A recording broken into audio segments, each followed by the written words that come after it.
Welcome to Visionary Ventures. I'm your host, Curtis Jenkins, and this is a conversation about realizing your vision. Every episode, I sit down with someone else who has succeeded in achieving their vision. Today, I'm sitting down with my good friend and mentor, Dave Eustice. But before I dive into that conversation, I want to share a quick insight on crafting your vision from my book, The Art and Science of Vision to Reality.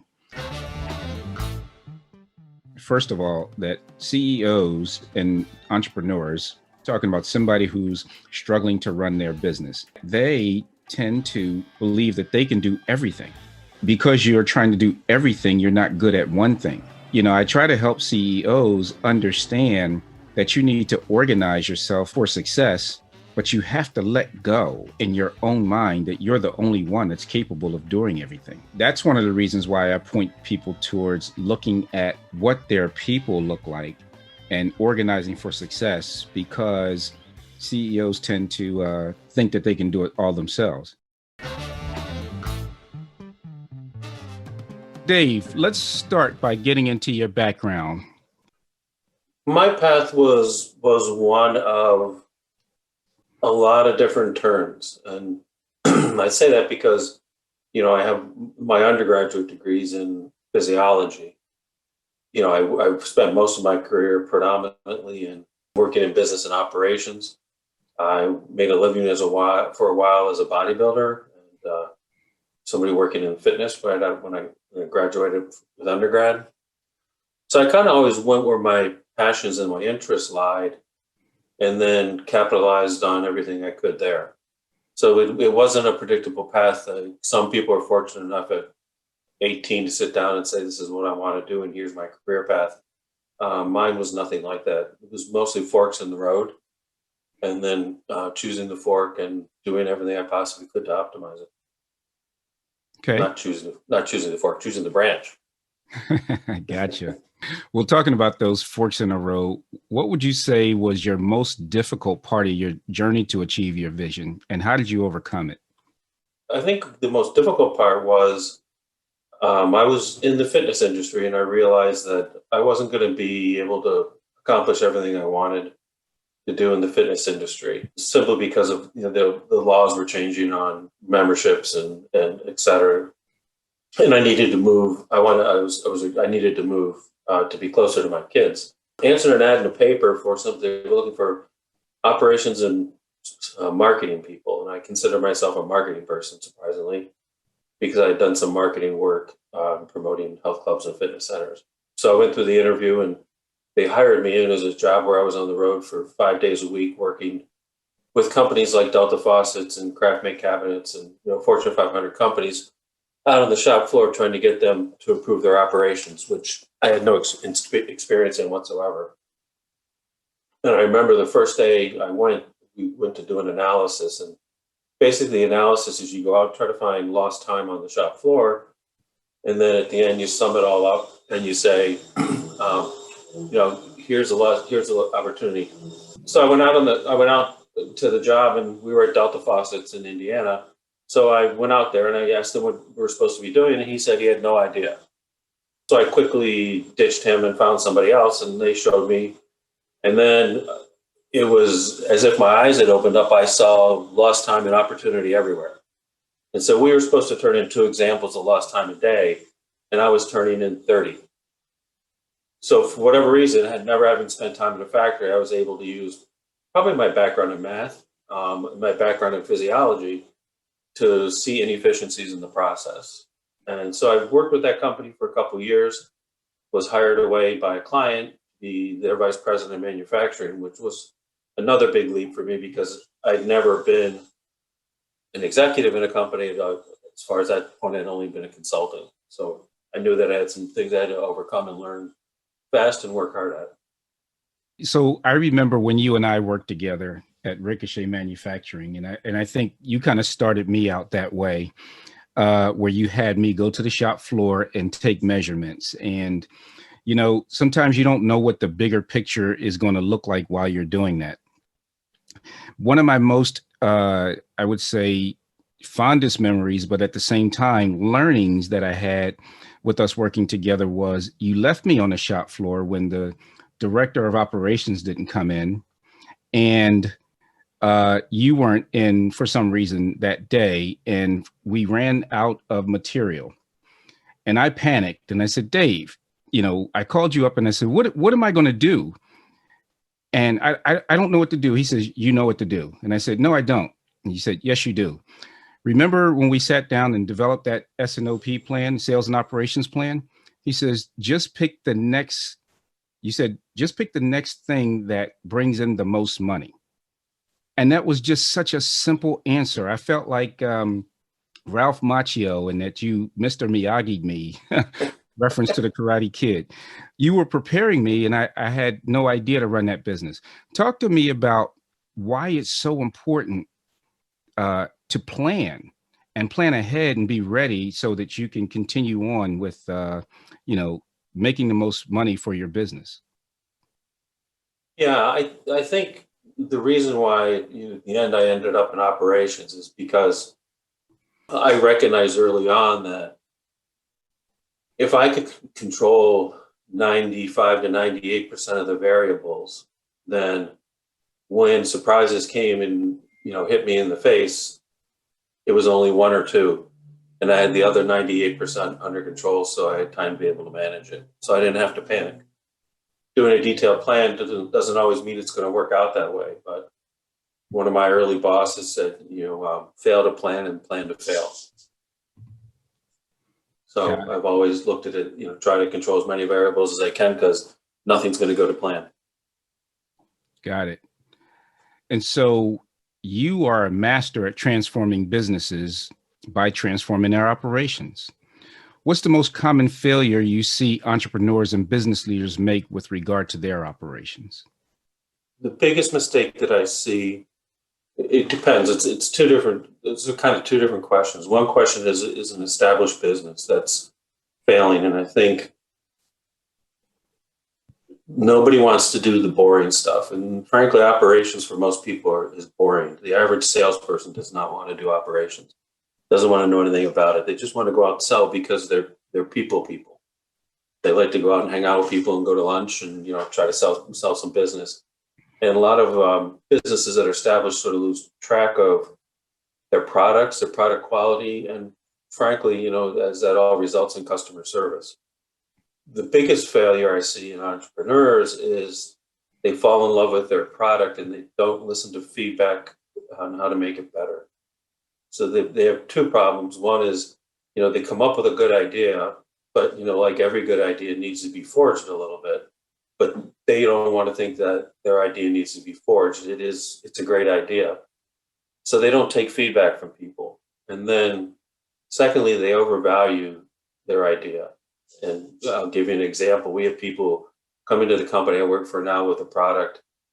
And, it's an interesting product. It's a good idea. It needs some work. They want to sell it to us and they want, some astronomical number to sell it to us that we would not see a return on investment in that product in 100 years. We try to explain to them the size of the market and the difficulty of penetrating a market. They don't want to hear that because they believe their idea is so revolutionary and brilliant. So how can business owners and chief operating officers like yourself set themselves up for operational success from the beginning? I think there's a couple elements to that.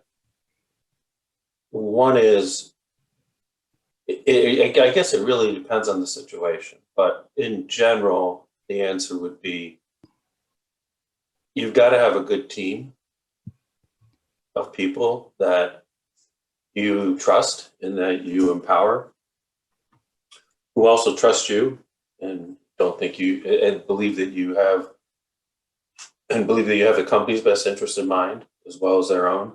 You've got to constantly improve them and give them opportunities to improve. And then if you have somebody on your team who's dragging the team down, you've got to get rid of them. The team won't function with one player not working or one player not doing his or her job. So I think that's first and foremost. Like we talked before, quickly analyzing what processes are in place, what's broken, and how to fix it. Yeah, many times I talk about this in my book. I talk about how you need to analyze your people, right, and organize them for success. And they're such a critical component. You are also very good on the financial areas. In fact, I believe you've had to serve as the chief financial officer in companies. Talk to me about what business owners can do in terms of ensuring they have the right financials and they're watching the right metrics. Well, if you look at most businesses, we're talking about manufacturing businesses or businesses that are making a product, not just a physical product, but any product. Knowing your costs is probably the most important thing. Knowing your costs and managing your costs. Most companies I go into don't understand what the true costs of their products are. So there's some products that they're not charging enough for, and then there's other products they're charging too much for and probably not selling as much as they could. So from a cost management standpoint, that's an important part. And then as all that rolls up, managing all your other costs, your overhead costs, your managing your overhead costs and managing your SG&A is important, and knowing what those are and keeping tight controls on those. Can you tell me about how you approached overhauling an organization's operational strategy? When I've been the facilitator, even if I'm a member of the team, usually when I go into a company newly as a new employee, I'm facilitating often the strategic plan because they haven't done one before, or the one they've done has just been the CEO says this is what we're going to do. It's more putting them out there as understanding what the overall overarching goal of the company is. What is realistically possible, and it could be. You could have two goals. You could have one that would be, a really nice to have goal, and then a stretch goal, that, would be a home run type of scenario. But then making sure you break all that down into, elemental pieces, mission statements and things like that, I think are primarily a waste of time because few companies ever actually lived to their mission statement. But I think if you're able to go to your employees and say, here's our set of KPIs that we need to achieve, and this is what our goal is. Here are the KPIs that get us there. Now I'm going to give you a set of KPIs that are aligned with those KPIs, all the way down to the shop floor, and then you communicate to those people how those are going. I think that is the only really good way that I've ever seen strategy implemented. Whatever that strategy might be, double sales in 5 years. How are we going to do that? One of the most wonderful things I've got to witness and be a part of is you achieving your visions. And you are a true visionaire. And what I know about most visionaires is they don't stop dreaming. Tell me about the next vision and what are you currently pursuing? Well, as you know, I have my regular job right now, that I work on. And as you know, Curtis, I went in with a group of people. We opened up an indoor training facility. So I kind of came, back full circle to my original fitness background that handles indoor lacrosse, indoor baseball, all kinds of indoor outdoor sports. We have a dream for that complex that includes indoor outdoor ice hockey rinks, more outdoor fields. And then we're in the process of acquiring a business which has 4 more indoor fields. So we're looking to so the next dream would be, I'm 60 years old now, and 5 years or so maybe transition out of my current job and spend my time hanging out at athletic facilities. So that's the next goal, and hopefully that'll all come to fruition. I mean, it's happening faster than I thought it would, which is good.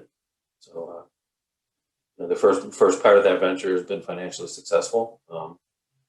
And a lot of that we're able then just to bootstrap up using the profits out of the first business. So even from an investment standpoint, it's not as big as I thought it was going to be, or we can take on more. That is amazing. It's always good to talk to you. It's good to hang out with you. There's so much to learn. I learned so much. So before I let you go, I want my audience, the future visionaires that are listening to this, to be given one nugget from you, just if you could just drop one nugget to someone struggling to grow their business, what would you tell them to do? Never give up. There's always another path. So in other words, if you're struggling, if you have the right product, you have the right business model, and you're struggling, you may just be on the wrong path. So reassess your map and find a different path that will get you to the same place. Might be a little longer, might have more obstacles, but don't ever quit. I think that's excellent advice. In fact, I talk about failing up all the time. So thank you so much for sharing with me and my audience. Over the years, I've enjoyed learning from you, and thank you for allowing, or thank you for being a part of this. Well, it's been my pleasure, and in some ways, maybe even my duty to pass on all the lessons I've learned from other people that have helped me and mentored me through my years. So if I can help others, it makes me proud to know that I've helped you. You've helped me also. Thank you very much for having me. It was my pleasure. Hey, it's Dawn Mahan with Accomplish More. Hey, everybody, it's Dawn. When I was listening to Dave, there were a few things that popped out at me because my expertise is really in project management, and Dave really talked about his expertise being in operations, but he said a few things that made me, think about what might be helpful to you. So one of the things he said was some people think operations is boring. And another thing he said was around, failing to plan is planning to fail. So just want to talk about those two things for a little bit. In my experience, the organizations only do two things: operations and projects. One time, I and a few of my colleagues were kicking off a consulting engagement in Delaware at a very large health system. And so there were doctors with white coats in the room and seasoned administrators, and we started into it. We were going to start a, sort of project transformation process with them. And one of the ladies, very seasoned administrator, raised her hand, and she said, "Hey, Dawn, I just need to know something first before we go any farther." And I said, "What's that?" And she said, "What is a project really?" And so I realized then that even these brilliant people did not have a clear picture of what a project is. And they've been really operating in operations and trying to get projects done in addition to their day jobs. And I feel like that happens at a lot of places. So no longer do I assume people know what projects are versus operations. So I feel like we should really just start there. So the way I explain it is that operations is like the crank, this very special crank that makes your company money. And when that operations does a good job, it produces enough extra money so that your organization can invest in more things to help it grow. So for instance, if you have a crank in Philadelphia and it's running and it's producing extra money, then you might say, well, let's create a crank in New York City. And that is obviously a project, and an obvious one, but not all of them are.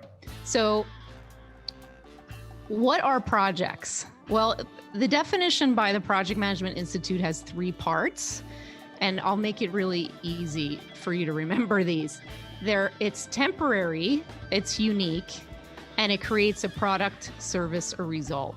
So temporary means that there's a beginning and an end.